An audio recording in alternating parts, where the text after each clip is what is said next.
Hi everyone, welcome back to my channel. So this video or series of videos is inspired by those of you that want to know about herbal medicine but in a bit more detail. Now some of you want to study herbal medicine or you're thinking about studying it but you're not really sure what to expect, so maybe you can call this like an introductory to herbal medicine to kind of give you a taster of what you might be learning. Some people are not able to study it but still want to know more details so they can use herbal medicine effectively and efficiently on themselves and their families and their friends. Some people might be studying herbal medicine already, so these videos can just add or be in addition to what you're already learning. So I hope everybody can benefit from these videos. Now the way I learned herbal medicine and the way I still learn herbal medicine is by knowing or understanding the actions of plants. Now what do I mean by action? So the action of a plant is basically the properties of that plant, what that plant can do. So when you understand the action of a plant, you're able to know what situation to use it and when. So I'll give you an example. So imagine I've got a cold. It's a head cold, so it's just in this area, it's not gone down. I've got a lot of yellow, green, thick mucus trying to come out. I've got a headache, sneezing, all of that. So I think what I would do now, I think about what actions I need to be able to treat this cold. So we know it's an infection because it's got yellow, green mucus. So we need herbs that are anti-infectious. So things like echinacea, garlic, they're really good at fighting infections and helping to get all those germs and microbes away. I'm also going to need herbs that are going to help to thin and to help that mucus to come out. So we call these herbs expectorants. They help just to kind of loosen up that mucus and help it to come out of the body. Now thyme is a great example of an expectorant. So already there you have it, I have a prescription for myself which has all the actions that I need to be able to fight this, and it's got thyme, garlic and echinacea in it, and that will do great for this head cold. Now the reason why I like learning about herbs in this way is because I think it's just more efficient and you cover more when you understand herbs in this way. So instead of just learning like thyme is good for colds or chamomile is good for sleep, you understand the actions and you're able to call on them whenever you need them. Another reason why I think this is a good way to learn herbs is that herbs have more than one action. So even though thyme is a good expectorant, it's also very anti-infectious and it helps with colds, it's also great for your digestive system and can help with like bloating and indigestion. So understanding all of the actions of a herb just helps you to know better how to use it and you just become a more efficient herbalist. So this is the way that I'm going to share my herbal knowledge with you, and I hope that makes sense and I hope that you can benefit from these videos. So the way I'm going to do these videos is to go through each system of the body. Now the system I'm starting with today is the respiratory system. So this system basically consists of everything from your nose, your airways, all the way down to your lungs. So what's the function of the respiratory system? It's basically for you to breathe, to get in lovely new fresh oxygen, to get it into your body and to exhale all of the waste gases like carbon dioxide out of the body, and it keeps your cells working. Now because of that job, the respiratory system is exposed to the external environment, so all of the outside air, the elements, the germs, the dirt, everything. So this means that your respiratory system needs to maintain good defences and needs to always be on its A game to be able to protect you from infections. Now what are some of the problems that affect our respiratory system? Well, the obvious like colds and flus, the viral infections.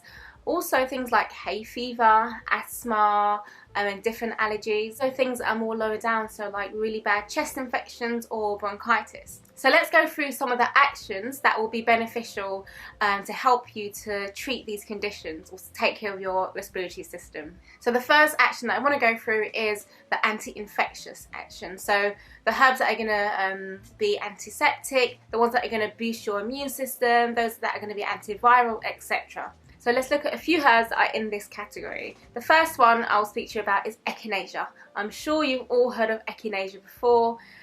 This is one of my go-to herbs. I have to always have it in the house. The throat spray that I use has echinacea in it.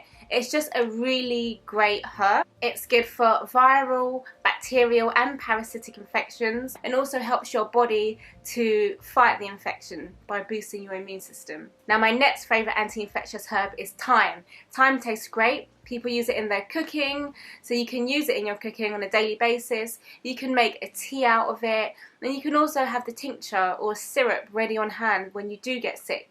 Another one that you may not have heard of is called Andrographis. Andrographis. Now this herb is super bitter, which is really good for your immune system anyway. Andrographis is really great at supporting your immune system to help you get over the cold. So another anti-infectious herb is garlic. So you all know garlic. Use it in your cooking. When you cook garlic, it does get rid of some of the properties. So I use it in the beginning of my cooking, but I also add a little bit of fresh grated garlic to the finished meal as well. It tastes really good. Yes, it gives you garlic breath, but it's going to help you stay well, and it's just going to help give you all of that lovely anti-infectious action for your respiratory system. Now those are the herbs that will help your immune system while you have a cold, while you're sick, so when you've got an acute infection. But if you need herbs that are going to help you when you're not sick, and just help to boost your immune system in general, then you're going to look at adaptogens for this. 2 adaptogens that I love to give to people that are just always getting sick and they need a general build in their immune system. First one is astragalus. Very good at boosting your immune system. It's also one of the herbs that we give to patients that are on chemotherapy, because we know that chemotherapy damages your immune system and weakens it, and it just helps to kind of keep it going and boost it a little bit. Second herb is Siberian ginseng. Now there's so many different ginsengs, but this one in particular, Siberian ginseng, is really good at boosting your immune system and helping preventing you from getting those colds. Now the next action that is really useful is the action of being an expectorant. So expectorants basically help your body to get up all of that mucus. So they work by thinning the mucus, so when it's really thick it's hard to get up and it's hard to move all of that horrible material out of the body. So it thins the mucus, so it makes it easier to get out, and it also helps your body to move all of this gunk and all of this material out of your lungs, out of your airways, and just helps you to get rid of it, because that's what you want to do. Now some good herbal expectorants are things like thyme, ginger, licorice, white horehound, pepper as well, cayenne pepper. Have you ever been eating a curry or chili and then like you've got a cold or something and then everything just starts running, your nose becomes runny? It's basically helping to get all of this material out of your body. The next action is Anti-catarrhal, or sometimes we can call it mucous membrane restorative. Now this action is really good for things like allergies and hay fever. It just helps to reduce the formation of mucus. So, you know, when you've got those allergies, like your nose is constantly running, like literally, and you're always bringing, you know, mucus up or bringing mucus out. So it reduces the formation of this mucus and helps to tighten the mucous membranes in your respiratory system. Some of my favourite anti-catarrhal herbs or mucous membrane restoratives are golden seal, although this is really expensive and sometimes quite hard to get. Plantain is another great one, which is quite easy to source. Eyebright, elderflower, goldenrod is also another one. So if you need some of that anti-catarrhal action, call on some of those herbs. The next action that I think is quite important is the Demulcent action. Demulcents basically help to soothe and to protect inflamed mucous membranes. So when you have a cold, or an infection, or you have an allergy, your mucous membranes tend to be inflamed. Now they're going to be red and sore and putting out a lot of mucus, so you need something that's going to soothe it. So if you want to understand more about what Demulcent does, imagine it externally.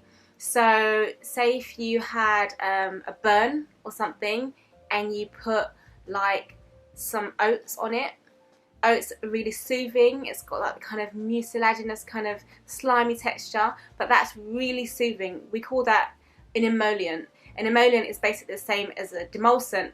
Demulcent works inside the body, emollients work outside topically. So the demulcent is taken internally, and by some sort of reflex kind of action, it helps to cause a soothing kind of mechanism. It helps to restore and protect and to soothe those mucous membranes. So sometimes, you know, when you've got a really bad chest infection and it hurts, or you've got a really bad cough and it's really like quite sore, Demulcents will work really well here. Now the last herbal action that I'll speak about is anti-allergic or anti-allergy.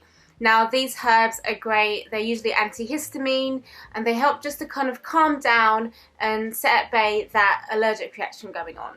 So herbs that fall into this category are things like plantain, nettle is really good, Chinese skullcap is also a really good one that I love, and another one of my favourites is Albizia Lebec. Now another thing that I want to speak about when it comes to the respiratory system are the importance of essential oils. Now essential oils are usually quite anti-infectious naturally, and they can be used to the benefit of the immune system and the respiratory system. So things like steam inhalations. So what is a steam inhalation, for you guys that don't know? It's when you get like a bucket of hot water, not too hot because you're going to have to put your head over it, boiling water, let it cool down a little bit, add a few drops of your favourite anti-infectious essential oil, so maybe thyme or eucalyptus is really good here. Add a drop or two, then you put your head over the bucket or the bowl and cover it. So you kind of create like a little bubble where the heat is not escaping. The hot water is just going to help those essential oils to evaporate, and you're going to inhale in all of the lovely anti-infectious properties. And as I said, thyme is very expectorant, so it's just going to help to kind of get that mucus and stuff up and help you to get over your cold quicker. It's also possible for you to make chest rubs with your essential oils. Some essential oils usually need to be diluted before you put them on the skin, so having like a base oil or a base balm and adding essential oils that you are okay with on your skin and creating like a chest rub, because that action of rubbing the essential oils on your chest is going to just help to kind of break up that mucus again and help you to get it all up. So I hope this video was useful to you all. The next time you have a cold, I hope you think about what actions your body needs in that time, because when we have a cold we all have different symptoms, it's not always the same. So think about what actions your body needs and choose the right herbs that are going to help you to combat that cold. And by doing this you'll be able to create wonderful, amazing prescriptions for yourself or for family or for friends. So please do comment down below and let me know if this video was helpful to you and you want to see more videos like this for different systems of the body. Okay, until next time, bye.